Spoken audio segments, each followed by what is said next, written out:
Bom dia a todas e todos. Enfim, é uma satisfação poder dialogar com vocês, tantos amigos e colegas de trabalho, que na correria do dia a dia da universidade, alguns a gente encontra mais próximo, outros às vezes no corredor, passando um para lá e o outro para cá, mas que também vivenciam, ou nós vivenciamos, processos muito similares, seja nos aspectos positivos ou daquilo também que nos chama a atenção ou que demanda uma reflexão no nosso processo de atuação profissional. E falar sobre o tema do bullying é muito caro para mim, porque há 15 anos atrás eu comecei a estudar o tema. Meu mestrado, meu doutorado é nessa temática, que eu venho, lógico, com uma ampliação de outros temas que interseccionaram. E na ocasião, em 2003, quando eu comecei na graduação, uma iniciação científica, a ter contato com o tema, nós tínhamos um problema que era a escassez de literaturas no contexto brasileiro. Porque é um tema que, embora se faça presente há muito tempo nas instituições educativas, e a gente também tem que tomar cuidado para não incorrer numa interpretação rasa e assumir discursos do tipo assim: olha, mas quando eu era criança, aconteciam brincadeiras e que eram saudáveis. Porque todo fenômeno, quando a gente analisa, ele é situado historicamente. E no caso da temática do bullying, ele passa a ter um olhar por parte de pesquisadores, estudiosos, muito recentemente, nos anos de 1970. E aí então, lógico que, como todo processo de produção do conhecimento, ele demora um pouquinho para chegar em determinados lugares. E no contexto brasileiro, ele chega quase 30 anos depois às discussões, que já vinham sendo feitas inicialmente no contexto dos países escandinavos, expandindo-se para a Europa, depois chega na América do Norte e Ásia, chega no contexto brasileiro, chega no contexto africano. Então, assim, este é um movimento que a gente tem de produção da literatura internacional. E quando eu iniciava o contato inicial com o tema, esse contato inicial, lá na época da graduação, foi uma iniciação científica desenvolvida com quase 300 estudantes do município, de duas escolas, porque a gente também associava o bullying à educação básica, aos anos iniciais do ensino fundamental, o ensino fundamental no ciclo intermediário, antes do ensino médio e um pouco no ensino médio. E aí a gente começa a perceber que nesse movimento também se expande as discussões para outros segmentos do ensino superior, onde achava-se que o tema não chegaria com tanta publicidade, por se entender que adultos poderiam lidar melhor com essas situações. Só que não é um processo tão simples. E aí, para ilustrar essa fala, desculpa, Cíntia, eu fiz a opção meio que intencional e de forma redundante, porque na literatura internacional a gente ouve com muita frequência o termo bullying. No Brasil, também empregado, que vem de um termo inglês, valentão, aquele que exerce uma ação de valentia, por isso que a ação bullying, o bullying, o valentão na sua ação. E nós temos várias traduções para outros países. No contexto brasileiro, a gente teve dificuldades na produção do tema, porque quando a gente referia-se a maus tratos entre escolares, como é chamado em Portugal, maus tratos tem outra conotação no contexto brasileiro, que é a negligência, o abandono. Olha, tem uma criança que é vítima de maus tratos, Então, não dava para ser essa expressão. Quando a gente pega também na literatura espanhola, nos países sul-americanos, eles chamam de acoso escolar, o acoso, ou seja, a perseguição, a intimidação. Mas intimidação também tem uma conotação muito mais ampla. Todavia, eu venho também propondo, nos estudos que eu estou fazendo, agora vai sair um artigo recentemente, e embora não seja o foco dele, eu venho tentando fazer a defesa de que a gente assuma uma expressão, um conceito no Brasil, que é o de intimidação sistemática, como uma forma de fazer frente ao bullying escolar, porque o bullying é essa perseguição constante e repetitiva. A gente não fala de atos isolados e esporádicos, mas de algo que acontece com muita frequência na vida de um estudante ou na relação entre os pares. E aí o foco nosso aqui, pensando no contexto universitário, o ensino superior, por isso então do tipo. E aí então, para iniciar esse papo com vocês, eu começo mencionando o primeiro caso que ganhou notoriedade no contexto brasileiro, que foi o caso do Edmar, que era um estudante da cidade de Itaiúva. Foi pelo menos o primeiro caso assim, amplamente repercutido nacionalmente e começou a ser chamado de bullying, embora outros casos em situações similares possam ter ocorrido anteriormente. E o Edmar foi um estudante na Itaiúva, é uma cidade bem pequena, próxima à região de Ribeirão Preto, uma cidade que deve ter uns 7, 8 mil habitantes. E o Edmar era alvo dos colegas. Havia uma perseguição constante com a figura dele por conta da obesidade. E isso começou desde o primeiro ano do ensino fundamental. E o Edmar, ele era adjetivado pelos colegas como elefante cor-de-rosa, balofo e mongoloide. Eram os 3 apelidos que foram acompanhando a sua trajetória escolar. No processo de transição para a adolescência, assim como a gente tem uma perspectiva, uma expectativa de construção, a gente tem os adolescentes buscando formas de se mostrar, de se enquadrar dentro de determinados grupos. E o Edmar, ele entra numa saga para tentar perder peso. E aí ele começa, lógico que munido pelo senso comum, ele começa a substituir o café da manhã por um copo de vinagre de maçã, na expectativa de que fosse perder peso. Ele não perde peso, os colegas ficam sabendo e ele passa a ser chamado de vinagrão também. Então, não bastasse esses 3 adjetivos, vem um quarto de caráter que às vezes a gente pode dar risada e falar, pô, é brincadeira, né? E nesse processo, o Edmar, ele se intensificou muito mais no ensino médio. Quando conversado com os professores, e quem faz a apresentação deste caso é a professora Cléo Fante. Num primeiro livro de circulação nacional no Brasil, ela vai trazer esse caso que tinha acabado de acontecer, e ela se dedica várias páginas no livro. Inclusive ela vai conversar com os professores, com os familiares, para saber quem era o Edmar. E o Edmar era um estudante considerado normal, né, entre aspas, porque tinha um bom desempenho escolar, era um estudante que não reagia às situações. Talvez aí esteja uma das características também nas manifestações do bullying, né, a dificuldade de se impor perante isso. E no ensino médio, quando começa a ser amplamente perseguido pelos colegas, ele arquiteta uma espécie de vingança contra aqueles que mais o perseguiram.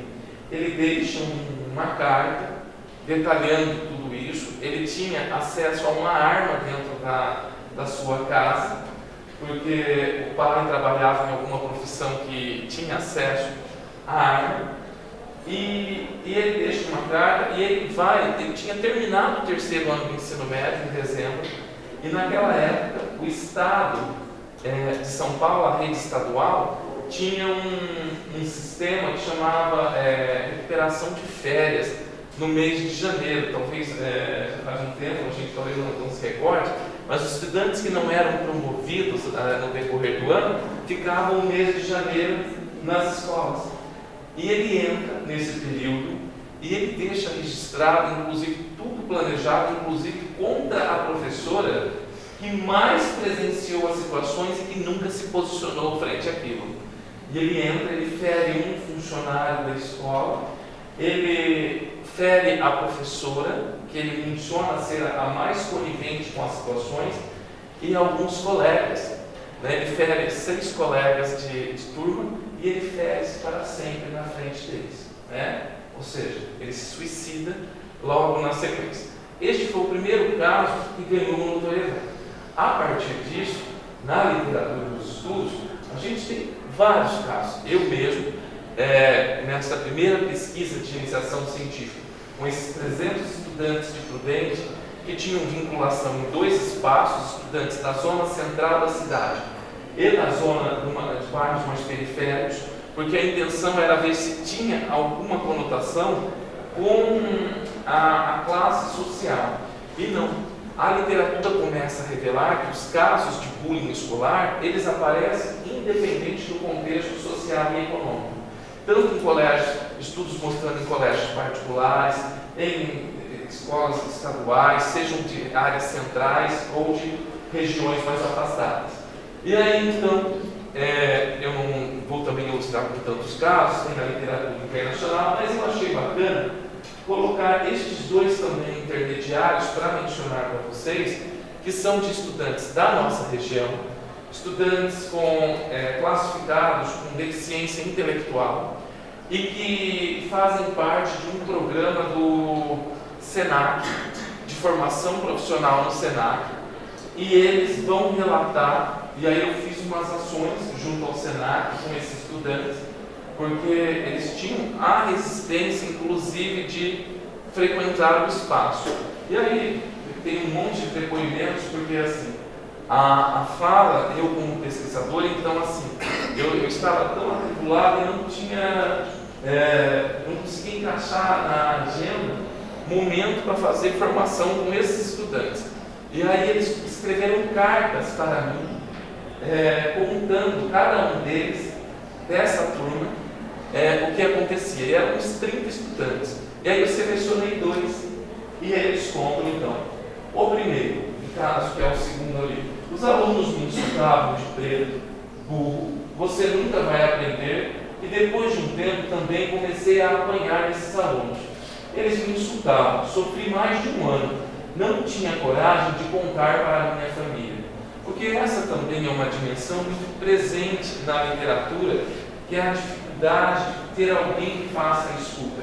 Porque também você falar da sua questão étnica, muitas vezes, é recordar um sentimento de inferiorização aos próprios pais. Então, a dificuldade, a própria questão da sexualidade, que é o caso seguinte. Colegas da minha escola me insultavam e falavam palavrões que me magoam, como seu veado, bichinha e corno, porque eu gosto de dançar. Quando me xingam, eu fico triste e choro, por isso me magoa muito. Então, são coisas que às vezes são tão corriqueiras nas relações, mas que deixam muito devastado quem está presente. E com relação ao ensino superior, a literatura é mais recente. Fazendo uma varredura, agora recentemente, eu encontrei 5 artigos apenas que se reportam ao ensino superior de publicações no contexto dos países da América do Sul, assim para mostrar regiões fronteiriças e do Brasil, sendo 2 estudos em cursos de administração e contabilidade, os 2 artigos no contexto brasileiro, e os outros são literaturas de Uruguai, Costa Rica, saindo também da América do Sul, e se eu não me engano, de peruanos, enfim, que trabalham também com o tema. E aí, em um desses estudos realizados no contexto brasileiro, com quase 1.000 estudantes, eles identificaram que as situações muitas vezes são intensificadas a partir dos trotes universitários. É nos trotes universitários que se começa o primeiro momento já de intimidação, e aqueles que são elegidos e escolhidos para serem rechaçados ou perseguidos perante o grupo, este é um momento muito fulcral. A gente pode falar assim, porque foi em Rondônia esse estudo, Aí a gente fala assim, mas só 4,3% dos estudantes não é nada, né? Porque no ensino fundamental nós oscilamos em pesquisas no contexto brasileiro, estão na casa de 10% a 25%, dependendo da região, dos estudantes vivenciando. Embora muitos deles digam que sofrem violência, e eu nesse primeiro estudo mesmo, 70% dos estudantes falavam que tinham sofrido alguma violência. Mas quando eu uso os critérios de classificação internacional para ver se é um caso de bullying escolar ou de intimidação sistemática, na literatura a gente vai falar de ocorrências que aconteçam no mínimo entre 3 e 6 vezes no mesmo período de tempo. Então não pode ser algo pontualmente isolado, de situações, este ano, um caso, daqui 2 anos. Então aí não se caracteriza como essa intimidação sistemática, né? Mas onde há 1%, onde há um sujeito sofrendo, a gente tem que se atentar. Porque depois eu até vou mencionar para vocês, porque estes casos, quando perguntados nas entrevistas para estes estudantes, qual é a primeira ação que eles têm vontade de tomar diante do sofrido? É a evasão, é o abandono dos casos do estudo no ensino superior. Né? Então, só para recapitular os fundamentos do tema, quando a gente pensa então, afinal de contas, o que é bullying? É importante destacar então que eles tiveram sua origem, como eu disse, no contexto dos países escandinavos, por meio de um pesquisador chamado Dan Owels. Ele ainda está na ativa, lógico com menor intensidade, porque ele já é um senhor de idade mais avançada, mas ele ainda faz a propagação de palestras, de falas em nível mundial, embora não esteja mais produzindo pesquisas, né? E ele era do contexto, ele é um sueco que começa a fazer pesquisas na Noruega, diante do caso do suicídio de 3 adolescentes no mesmo período de tempo numa unidade escolar. Eles combinam o suicídio como uma forma de mostrar para a sociedade o quanto eles sofriam nas relações. As autoridades dos países escandinavos, nos anos 70, 71, 72, promovem uma grande preocupação em escala nacional. Todas as escolas dos sistemas públicos destes países passam a receber ações de identificação dos casos de bullying. Então são as primeiras pesquisas de mapeamento das suas incidências, e aí elas vão oscilar entre 8% e 9% nos 2 países, muito similares os contextos, né? De identificação de estudantes, né, nesse perfil. E aí então eles começam a desenvolver campanhas de prevenção e de escuta, isso nos anos 70. Só para mostrar assim que para nós é muito recente em termos de estudo. E aí os estudos se expandem nos anos 80 para o contexto europeu. Nos anos 90, fins dos 80, chega na América do Norte e no contexto asiático. Um pesquisador também que eu gosto bastante, que é o Morita, que vai trabalhar muito essa questão, que lá está muito vinculado a outro aspecto, que é a pressão pelo desempenho escolar. E aí aqueles que não têm desempenho satisfatório começam a ser também rechaçados pelos colegas. Vejam como tem uma dimensão cultural e contextual, né? E a gente tem diferentes nomenclaturas, então a gente vai encontrar como acoso escolar, intimidação, bullying na literatura inglesa, agora intimidação sistemática, então pode aparecer de diferentes formas.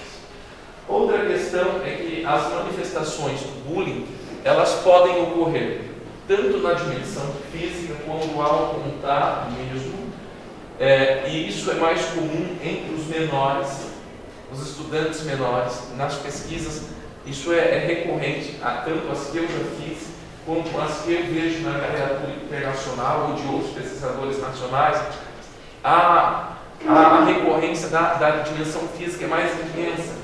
Até os nos anos intermediários do ensino fundamental, nos anos finais do ensino fundamental e no ensino médio ganha outra reconfiguração, que é o bullying de caráter verbal, presente nas queixas, nos rumores, as piadinhas maldosas que começam a ser identificadas. E, recentemente, nós começamos a olhar o tema na perspectiva do cyberbullying, que é o uso dos meios de comunicação, inclusive para a intimidação sistemática. Nós temos um caso em Presidente Prudente, porque assim, acontece todos os tipos de escolas, é uma escola super conceituada na cidade. A estudante começou a ser perseguida por conta de uma troca, por isso que ele é histórico e cultural, porque ganhou muita intensidade essa coisa dos nudes, né, entre a juventude. Este é um tema que também precisa ser conversado, que é a exibição do corpo como forma de demonstração de afeto ao outro. E a estudante tinha um namoradinho e ela tirava foto, fazia nudes na frente do espelho e mandava para ele. Era uma estudante de 14 anos e o dia que terminou o namoro com esse namoradinho, a primeira coisa que ele fez foi soltar no grupo do WhatsApp da escola. Né? A família tinha condições e suporte econômico, chegou num ponto tão intenso que a minha orientadora de doutorado assumiu essa ação. Não tinha mais o que fazer. Ela era rechaçada nos corredores da escola. O que eles fizeram? Trocaram ela de escola em Prudente.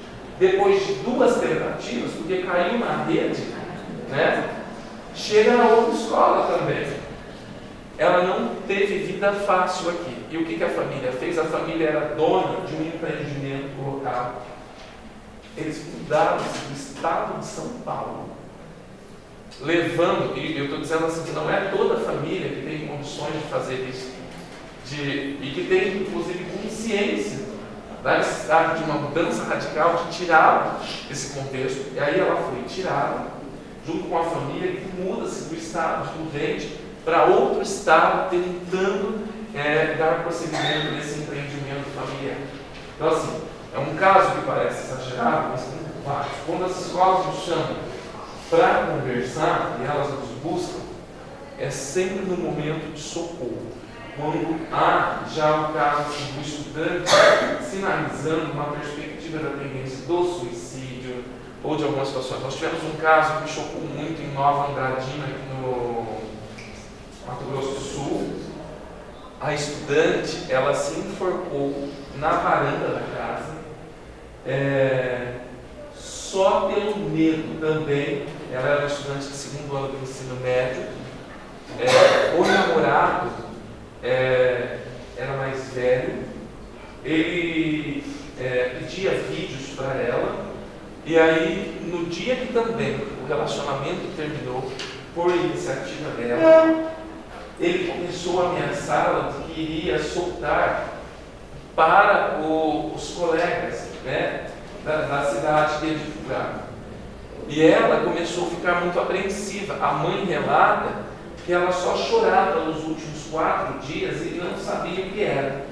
E no dia que ele mandou a mensagem para ela, falando: acabei de enviar para o seu pai o vídeo, ela, antes deles chegarem, ela evadiu-se da escola, ela se enforcou na varanda da casa, com medo da possível retaliação dos pais.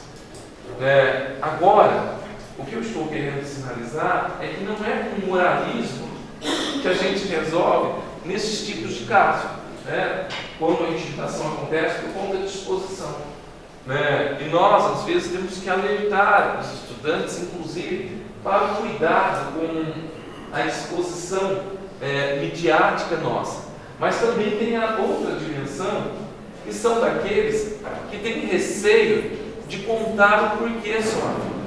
Né? Um estudante, o Johnny, que é um menino do contexto inglês, uma pesquisa também amplamente difundida no contexto inglês, como um caso que também ganhou notoriedade, chegou ao ponto, gente, por conta da sexualidade dele, ele era golpeado, faziam ele andar de cachorrinho no pátio da escola, nos momentos de intervalo, e exigiam que ele bebesse leite misturado com detergente, por conta da sexualidade. E o maior medo nesses diários que ele deixa também era que o pai e a mãe soubessem da questão da orientação sexual. E aí o que ele faz? Também comete um suicídio quando a escola fica sabendo e diz que vai notificar os pais do porquê estará acontecendo. Antes de qualquer caso de notificação, a gente tem que ter o processo de escuta primeiro, porque a notificação a gente não sabe qual é a perspectiva deste estudante, deste adolescente. E aí então, os envolvidos nos casos, na literatura nós temos os nomes mais clássicos: agressor, vítima e espectador. Embora a gente vai encontrar como autores, como intimidados, então vai tendo algumas variações de acordo com os países. Mas a gente pode, grosseiramente, chamar de vítimas, agressores e espectadores, para ampliar a nossa compreensão. As vítimas são aquelas que sofrem, e nós temos dois tipos de vítimas. Tem as típicas, que são as que sofrem e não conseguem reagir. E tem as vítimas agressoras. Elas sofrem e revidam toda a violência sofrida em outra pessoa que está numa condição de fragilidade, porque ele tem esse caráter de assimetria nas relações de poder. Alguns que são mais fortes, seja fisicamente ou psicologicamente, a ponto de dominar e intimidar o outro. Os agressores ou os autores são aqueles que executam os casos de bullying, e os espectadores são aqueles que não tomam partido, porque culturalmente, e aí a gente, quando eu perguntava em outros estudos, depois do mestrado dos estudantes, mas se você vê, por que você não toma partido por ideias? E a maioria deles respondem a mesma coisa. Olha, meu pai e minha mãe sempre falam: não se meta onde você não é chamado. Então assim, então eles vão dizer: olha, é porque meu pai mesmo e minha mãe falam que não é para eu me meter nesses casos, é para eu fingir que eu não estou vendo. Assim, comenta dentro de casa, e a resposta é: não comenta. Então os espectadores também agem ou pelos valores culturais, e aí também tem uma parcela expressiva deles que vão dizer assim: eu não me meto porque eu tenho medo de que vão começar a fazer comigo. Mas nem sempre se meter é envolver-se fisicamente. Inclusive pode ser o ato da denúncia, de coibir esse tipo e não ajudar a intensificar ou a propagar ainda mais. Quais as principais consequências? Bem, desde todos os distúrbios de ordem psicológica que a gente tem, que pode aparecer, ser identificado: medo, ansiedade, a fuga. E no caso do ensino superior, eu coloquei entre parênteses, porque a literatura vem chamando a atenção para os casos de evasão, que estão tendo muita correlação com formas de intimidação e de perseguição. Os locais de maior incidência no ensino superior. Não há muita diferença entre os locais na literatura internacional. Parece que é sempre a mesma coisa. No contexto brasileiro, nos países estrangeiros, a gente encontra muito nos intervalos, nos momentos de intervalo e recreio, no pátio das instituições. No contexto brasileiro, a gente já tem pesquisas mostrando diferente o que acontece com os menores nos pátios, porque a gente tem muita figura de um professor mais polivalente, que está mais presente o tempo todo, então é mais coibido em sala de aula. Os maiores já aparecem com maior intensidade dentro da própria sala de aula. E nas pesquisas do ensino superior, estes 5 estudos que a gente tem, que são assim mais próximos de nós, Os 5 vão apontar a sala de aula, seguida pelos momentos também de intervalo, nas cantinas escolares, nas universidades, enfim, nesses espaços onde há a socialização. Todavia, é perigoso também, porque a gente cai diante de um sensacionalismo midiático frente ao tempo. Ele tem visibilidade, ele é isso, né, esses casos, enfim, hora mais intensificados, hora não, mas de repente todo mundo começou a falar que tudo é bullying. Então todo tipo de violência é bullying. Olha, eu fui vítima de bullying, não é bullying, é bullying. Aí a gente começa a banalizar o conceito. E qual é o problema disso? Que outras temáticas históricas, e eu venho batendo nessa tecla em minhas produções, porque a gente não pode desconsiderar um movimento que é legítimo, de movimentos sociais que lutam historicamente por legitimidade e visibilidade dentro dos espaços e que sofrem outras dimensões de violência que não propriamente só o bullying escolar, como por exemplo os casos de racismo. Racismo é racismo, racismo não é bullying.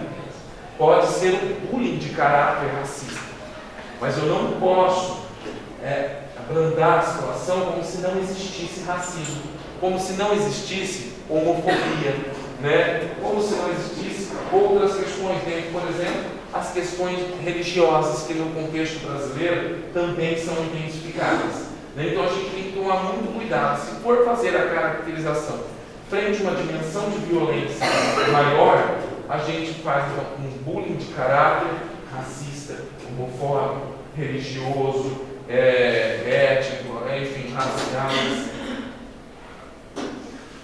E aí, pensando então, a partir destes fundamentos, e aí são as minhas impressões frente ao tema, quais são os avanços que os estudos apresentam para nós e os desafios para o ensino superior que a gente tem que ter. Primeira coisa é que diante das diferentes formas de violência que existem, o bullying é apenas uma manifestação de violência, né? Que é essa intimidação sistemática e constante. É como se fosse um bolo, né? Pense num bonito bolo, né? E a gente fatia esse bolo em vários pedaços. Este bolo a gente chama de violência mais ampla.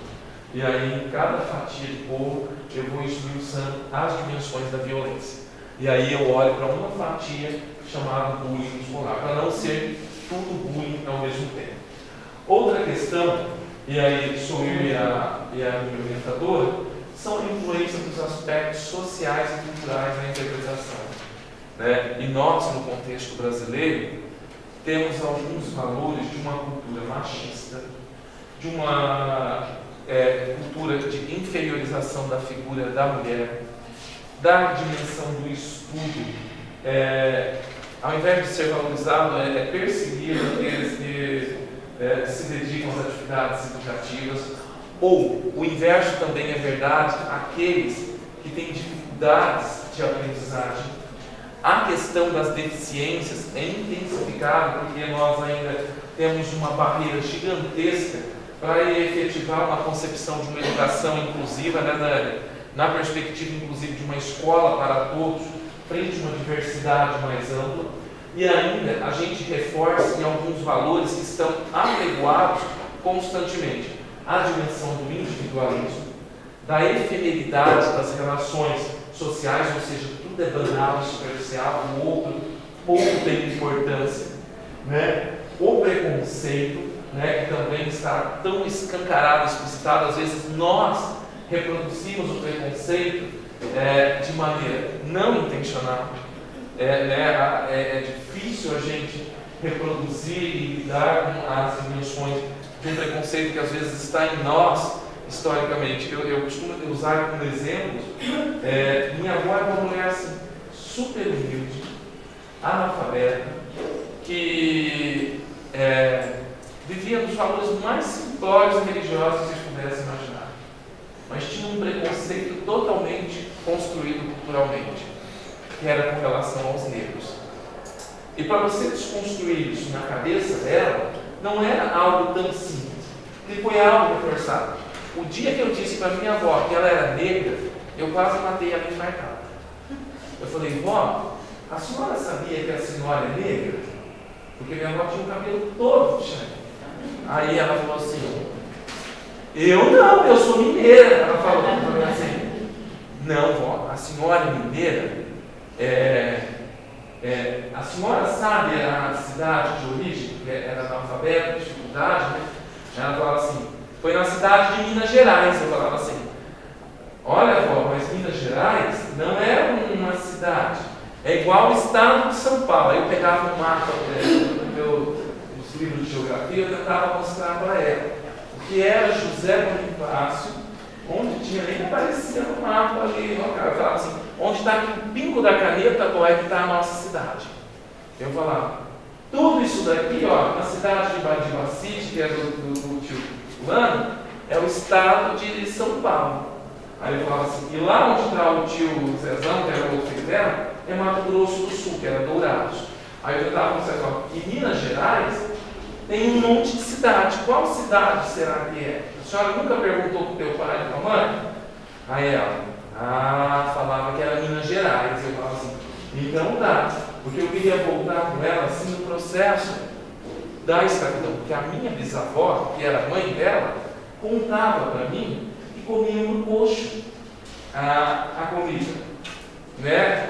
E era do comer no coxo, era do processo de escravidão, mas não tinha acordo de colocar na cabeça dela. E aí ela mudou para a cidade após o falecimento do meu avô. O primeiro dia que ela morou, está gostando da casa, avó? Ai, dá um medo desse bairro, né? Eu falei assim, porque ela falou assim, olha, mas passou 2 negão azul aqui na frente, andando de bicicleta. Aí eu falei, vó, o que tem, vó, isso? Ai, Deus me livre, eu passei o cadeado na hora no portão. Essa é uma dimensão do preconceito, que está impregnado nas relações sociais e, ora, ele é mais ou menos reforçado dentro do contexto de onde a gente está. Então, nós temos um conceito, um contexto brasileiro, onde o preconceito é intenso, bem intensificado, né? Inclusive, a própria intolerância. Há vários aspectos, desde a dimensão religiosa. A gente briga e bate boca, né? Pessoas morrem no mundo por conta da dimensão religiosa. E a gente também repercute isso no contexto nacional. Tudo isso, eu coloco que são ingredientes que não reconhecem a pluralidade cultural ou a diversidade. E aí é um trabalho de resgate mesmo. Porque ontem, por exemplo, eu dava aulas no ensino superior para os estudantes de licenciatura em Educação Física, e eu dizia sobre a produção do conhecimento que remonta desde a antiguidade. E eu trouxe vários exemplos de povos. Então, assim, eu aproveitei o conteúdo científico da minha área para tentar reforçar algo que eu estudo. E aí eu trazia assim, olha, os egípcios trabalharam inclusive no desenvolvimento da trigonometria. Aí vocês já estudaram trigonometria? Não! A sala inteira. Como que não estudaram? Não estudaram seno, cosseno. Era matemática, professor. Sim, gente. A trigonometria. Os romanos com a hidráulica. A gente usa hidráulica hoje, gente? Usa. Né? E isso que eu estava falando era lá 400 anos de Cristo, para mostrar inclusive o que era a antiguidade para eles. E aí os indianos também aperfeiçoaram áreas da matemática, os muçulmanos, e aí eu trouxe intencionalmente diferentes grupos e povos existentes. Porque essa é a dimensão que a gente não consegue entender nas relações sociais, o que é conviver em sociedade. Porque às vezes o alimento que eu como num restaurante foi preparado por um grupo que eu sou intolerante e tenho preconceito. Eu não consigo entender às vezes que o outro está tão presente e intensificado na minha vida, né, que tudo aquilo que é produzido nas relações sociais cotidianamente perpassam inclusive por outros conflitos para aqueles que eu tenho identificação.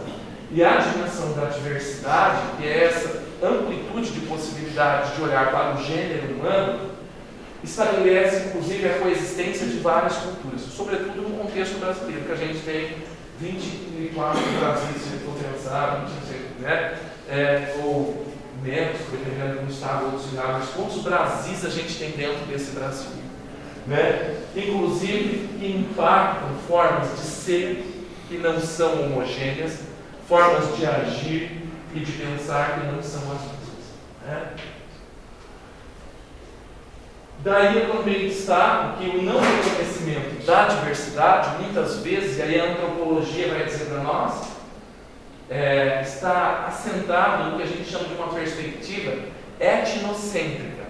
O etnocentrismo é quando eu tenho dificuldades de olhar outros valores para além do meu. Né?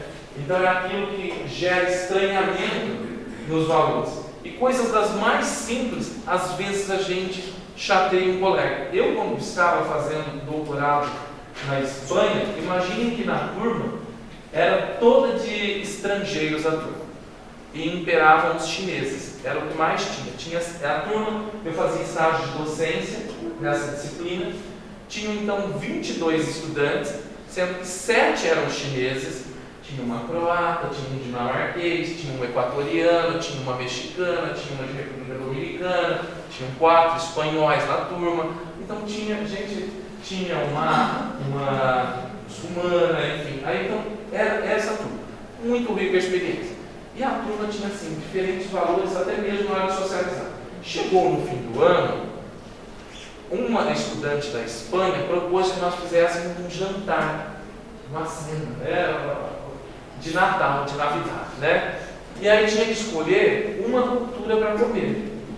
E eu me falo, tanto por respeito a outros, né, fui o primeiro a desrespeitar.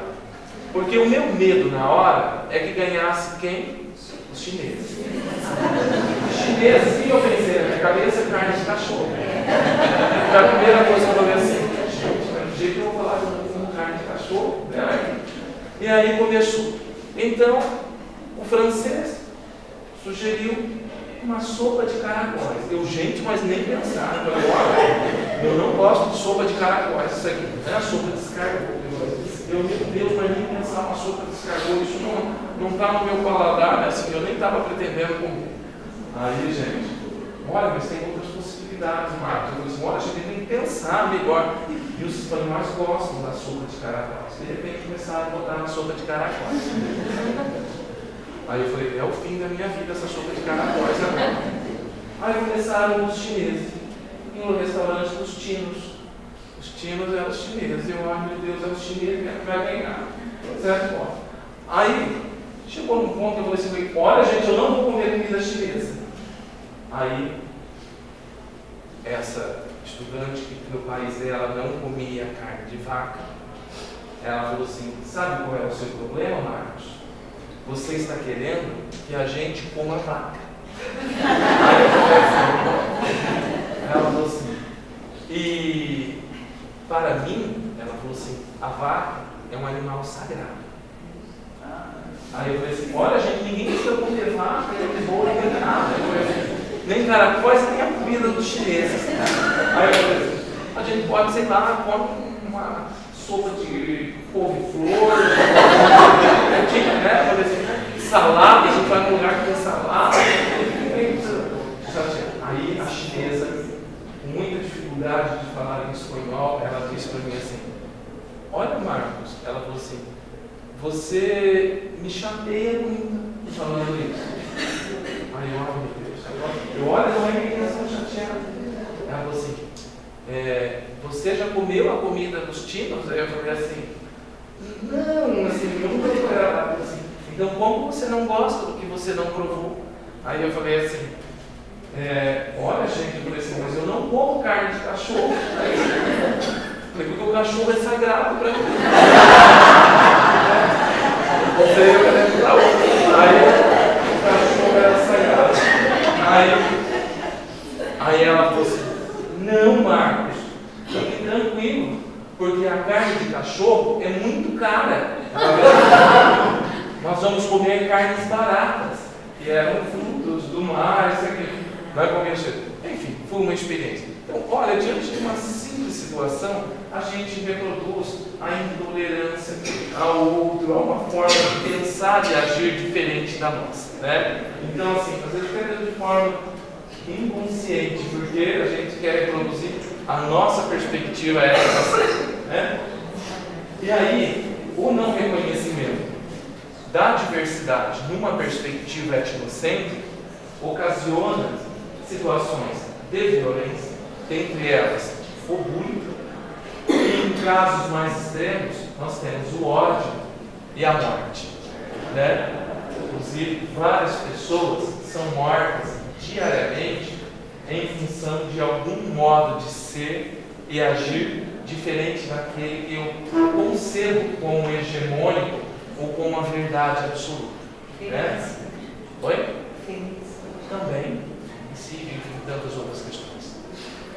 E aí, na literatura, quais são os motivos mais evidentes que a gente tem dessas intimidações e humilhações?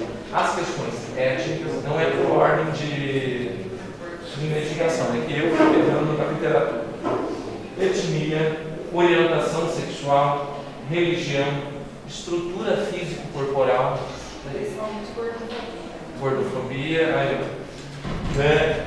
Grupos minoritários, ciganos, indígenas, povos do campo, condição econômica, deficiências, dentre outras, enfim, que a gente pode ampliar esse espectro de possibilidades.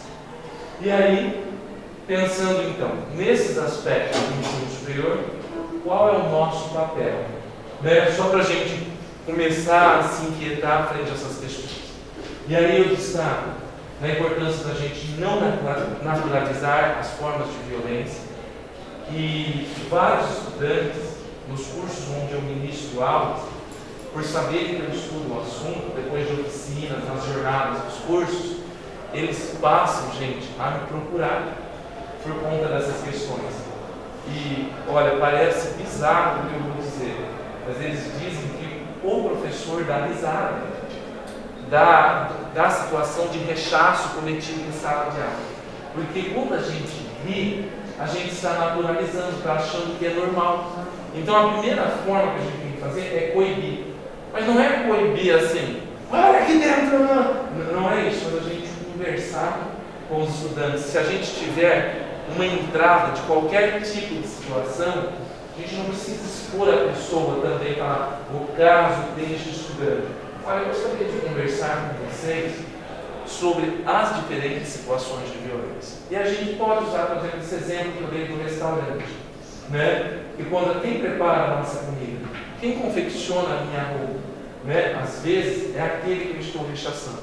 E o quanto a gente precisa cultivar, estabelecer essa dimensão da importância do outro, né? Essa dimensão do social.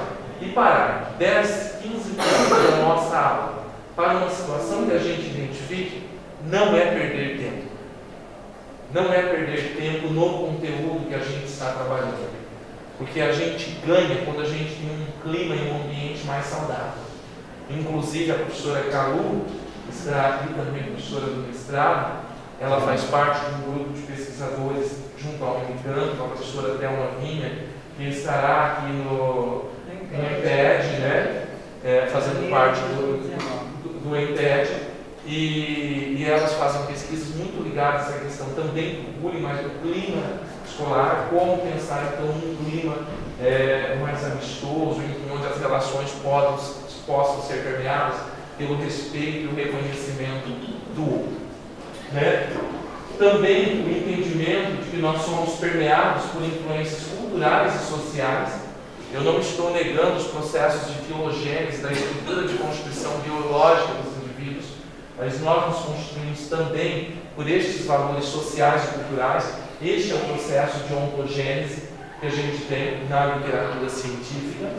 Outra questão que também é importante destacar é que alguns estudantes passam a assumir algumas posturas perante os outros muito mais como uma forma de se firmarem perante os pares do que pela própria condição.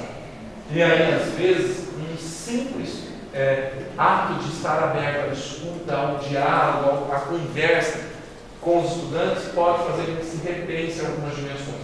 Lógico que quando isso está mais incrustado, de forma mais intensa, e aí cada caso é contextual, se um curso perceber isso, pode inclusive pensar numa ação coletiva de formação no curso.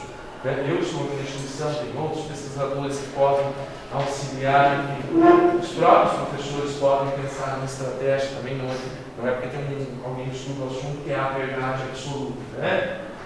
Então, outra questão é que as dimensões humanas são pouco valorizadas, daí a importância, porque assim, o processo de ensino e aprendizagem, é lógico que o maior elemento principal que a gente tem no ensino superior ou em qualquer nível de ensino é que os estudantes consigam se apropriar dos conhecimentos científicos produzidos pelas diferentes áreas do conhecimento, né, na dimensão do processo de ensino e aprendizagem. Isso é fato. Com diferentes estratégias e meios para isso, desde metodologias, de técnicas de ensino, né, é a apropriação do conhecimento. Mas, nessa dimensão, a gente não pode olhar apenas a apropriação como algo extremo, né, como se fosse totalmente apartado das relações humanas.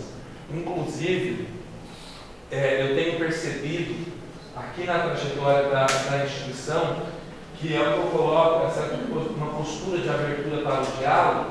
Eu brinco muito com os estudantes, eu reforço isso nas oficinas. Eu sempre digo para eles, desde o primeiro dia de aula, que a minha relação, embora seja institucionalmente percebida como professor-estudante, e eu quero respeito nessa dimensão, porque eu também tenho que respeitá-los ao planejar uma aula, ao mostrar toda a forma de execução, de planejamento e execução deste trabalho, até no processo de avaliação, é verdade, porque é um fio condutor que se estabelece, mas eu digo que a minha relação também, a partir daquele momento, é de professor-amigo versus estudante. E um amigo, a gente pode chegar nele e dialogar. Eu não gostaria nunca, eu digo para eles, que vocês me olhassem assim, olha, que merda esse professor. Eu até brinco essa semana, que é a segunda semana de aula, eu cheguei em todas as áreas da pergunta, porque eu disse assim, eu quero que vocês sintam saudades dessa área, que ela seja prazerosa no ponto de apropriação do conhecimento, mas que seja um espaço que eu me sinta confortável. E aí, a cobrança vai ser intensa aqui dentro, né? E eles sabem disso, os que são meus estudantes, as meninas que estão aqui foram minhas alunas, eu cobro mesmo, de um nível mais alto, assim, que eu não nivelo por baixo, eu falo, não nivelo conhecimentos por baixo. Nem que tenha aqueles mil sais, mas na hora que tiver qualquer problema de ordem pessoal ou ligado aos estudos, se precisarem de um amigo para conversar, este professor está aqui. E aí, gente, aparecem situações das mais diversas. Desde o caso de uma estudante que tem, por exemplo, ela retrata para mim uma conversa de WhatsApp. Ela queria estudar esclerodermia sistêmica no TCC dela. E eu dizia para ela assim, olha, mas por que esse tema? Me parece que está um pouco fora do foco isso aqui. É comum crianças? Não, professor, mas olha, eu queria muito. Eu falei assim, mesmo, qual é a sua justificativa? Olha, professor, na minha família tem um caso de esclerodermia sistêmica, que é o atrofiamento de partes do corpo. Por exemplo, no caso dela, vai atrofiando as extremidades, os dedos, isso aqui. E aí, enfim, e eu muito relutando, mas desde o primeiro dia eu coloco o meu telefone, se precisar de alguma situação muito específica como essa, porque eu falo, não é para ficar mandando bom dia com a borboleta manda, que foi feliz porque quebrou uma asa, não é isso, hein, gente? São para questões estritamente acadêmicas, ou se for necessário dialogar, precisar de uma amigo. E aí, eram 3 semanas de aula, ela me escreve, ela me manda áudios, assim, 6 minutos, 7 minutos, começou a ficar meu celular, era umas 3h30 da manhã. Aí eu falei, gente, mas o que é isso? Eu abri, aí vi a foto do aluno, assim, gente, a menina da esclerodermia sistêmica. Aí na hora, eu falei assim, o aluno está mandando. Aí eu coloquei o primeiro áudio, a voz era de alguém falando com muito choro e soluço da dificuldade que ela tinha naquele momento de revelar para mim que ela era o caso de explorador de sistema. E que a falta de perspectiva e esperança dela, porque na literatura científica ela dizia assim, embora o senhor ensinou que é uma base de dados científica, não existem estudos sobre isso. E se outras pessoas estiverem na mesma condição que eu, professor? Eu não posso ajudá-los porque eu sou estudante desse curso? E aí ela começa assim, e eu queria te mostrar que essas era eu. Quando eu vi a foto, gente, eu achava que ela era uma estudante esbeltíssima, muito magética, magrinha. Não, é o que a doença tinha feito de degeneração em 3 anos no organismo dela. Ela era uma moça totalmente corpulenta, que virou uma moça super magra. E aí, veja, se eu não coloco essa postura de abertura para o diálogo, essa estudante fala assim, eu investigo qualquer outra coisa então, para concluir o curso que aquele está querendo. Né? Ou se eu falo, não, lógico que se tem uma possibilidade, escuta, a gente passa a ouvir, inclusive a pensar no projeto. Porque aí era um trabalho dobrado. Eu tinha que olhar o projeto dela com o máximo de carinho, falando assim, olha, ainda não tem fundamentação, e tudo tinha que ser escondido, porque ela não se sentia à vontade de revelar para os colegas. E aí eu disse assim, você não acha que seria melhor? Aí ela falava assim, olha, professor, essa é a última coisa que eu quero. E eu gostaria de ser respeitada. Eu falava, lógico, e tem que ser mesmo, porque a decisão é sua nesse processo. Né? Aí ela falava assim, inclusive, eles acham que eu estou emagrecendo porque eu me tornei anorexica. Né? Que ela tinha anorexia. Aí eu, e você não se posiciona? Não, professor, eu falo que estou buscando padrões de saúde no meu corpo, porque eu não... Então assim, a própria fuga dessa estudante, este é um caso que eu estou contando para vocês, que chove de mensagens, de situações que às vezes tem que recorrer aos próprios colegas, o que a gente faz nesse tipo de situação. E não estou falando também para a gente virar o calvário de martírio da vida de todo mundo, mas, sabe, colocar-se num processo de abertura, de escuta de qualquer problema, pode ser, inclusive, algum estudante vir te contar, olha, professor, acontece esse tipo de situação comigo, inclusive nas suas aulas, uma sala de 70 estudantes, onde o senhor às vezes não consegue perceber. Porque é normal a gente não perceber no meio de salas, de tantos estudantes, com tantos repertórios, você tem uma aula, né? Então daí a importância do diálogo ser estabelecido como um canal no nosso processo de ação docente e o processo de escuta sem a gente estar disponível. Assim. Outra questão que é muito problemática, a gente tem defensores, é a perspectiva da criminalização pública. Eu sou o contrário à perspectiva de criminalização. Não estou dizendo que manifestações de violência não devam ser coibidas judicialmente, mas se esta é uma manifestação de violência produzida nas relações entre pares, por meio dos valores construídos culturalmente e socialmente, eu defendo que são, quando a gente criminaliza, a gente tira a autonomia dos agentes educacionais, no caso nós, professores, estudantes e demais membros da comunidade, como a Darcy mencionava, bem como a possibilidade de dialogar e pensar em formas de enfrentamento. Porque na literatura, a gente tem vários, e eu faço críticas também, que são críticas do ponto de vista da necessidade de aprofundamento do conhecimento, porque assim, não é uma intervenção pontual que resolve o problema, e programas de enfrentamento muito consistentes que a gente tem. E olha, é expressivo o nível de mudança que a gente tem na literatura quando faz um programa de intervenção coletiva. Porque a intervenção também não pode ser individualizada apenas com vítimas e agressores.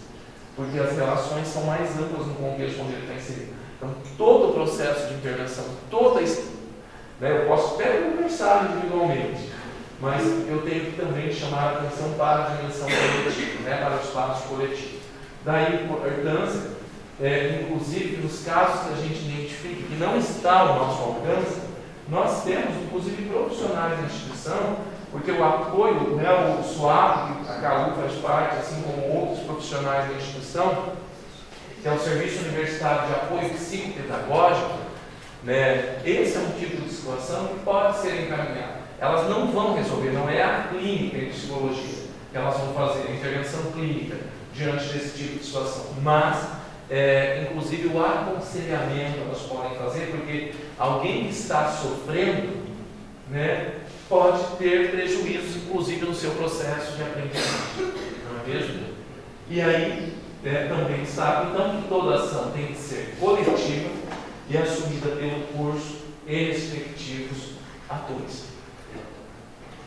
Era isso que eu tinha proposto para essa conversa inicial, que também não dá para ser tão denso, né? E, sei lá, a gente não tem a gente pode ouvir os colegas, né? Enfim, muito obrigado também à paciência de vocês.